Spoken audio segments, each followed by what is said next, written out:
Hello daddy, ఏడున్నావు? చెప్పు బిడ్డ. Exam fee కట్టాలి, పైసలు కావాలి. పైసలు కూడా లేవు బిడ్డ, ఎవరు నన్ను అడిగి పంపిస్తాం. ఏ చెప్పక నాకు పైసలు కావాలి. పైసలు ఎవరు అడిగినా ఎత్తలేరు బిడ్డ, సైకిల్ కూడా పంపించారు కత్తలేవు.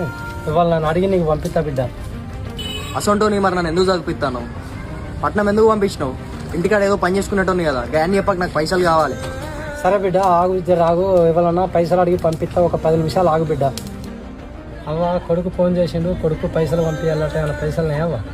సరే శివకమ్మలమ్మి ఆయనకి పైసలు పంపిస్తాం, రాడు చదువుకోవాలి. అది ఉన్నోడే ఒక్కరు రా, మంచిగా చదివిస్తాము. ఆయన బతుకు మరలేకుండదురా. మంది అయిపోతుంది, 20 మంది ఇట్లా. ఒక్క నిమిషం మా డాడీ ఫోన్ చెప్తాను. చెప్పు డాడీ. బిడ్డ పైసలు పంపించిన బిడ్డ, వచ్చినాయా?